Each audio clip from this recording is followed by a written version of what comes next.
Hello guys, good morning. આજના વ્લોગમાં તમારું સ્વાગત છે. હા, મને ખબર છે તમને થતું હોય છે કે આ ડેલી વ્લોગનો કેમ રોજ હમણાં વ્લોગ નથી મૂકતા. કેમ કે જ્યારે મેં લાસ્ટ વ્લોગ મૂક્યો હતો ત્યાંથી મને તબિયત સાવ ડાઉન થઈ ગઈ હતી. એના હિસાબે છે ને વ્લોગ નહોતા આવતા.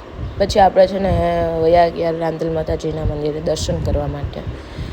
કેમ કે માતાજીને આપણે કહી દીધું ભાઈ આપણને એવી તબિયત આપો કે આપણે ડેલી વ્લોગ મૂકી શકીએ. પછી ઘર આવીને છે ને આપણે જમવા બેસી ગયા. અને જમવામાં આજ તો છે ને પરોઠા, છોલેનું શાક, કાચી કેરીનો મસ્ત જમવાનું હતું. એટલે આપણે જમીન પછી એને સીધું આપણે બહાર જવાનું હતું. બહાર તો કે રાજકોટ. કેમ કે આપણે હમણાં છે ને રાજકોટના બહુ છે ને કામ હમણાં વધી ગયા છે ને, એટલે આપણે છે ને રાજકોટ હાલતા ને ચાલતા છે ને જવું જ પડે છે.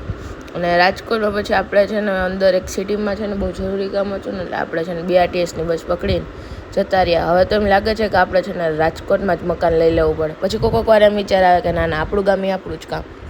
પછી ગોંડલ આવીને આપણે છે ને હવેલી વયા ગયા શ્રીનાથજી બાબાના દર્શન કરવા માટે.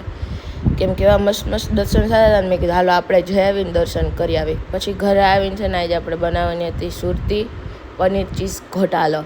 એટલે એમાં આપણે જો આ પનીર નાખી દીધું અને એમાં છે ને ચીઝ ગ્રેટેડ કરીને હતો એને નાખી દીધું. એટલે મસ્ત મેં કીધું આપણે છે ને આજે જમી લઈ શાંતિથી.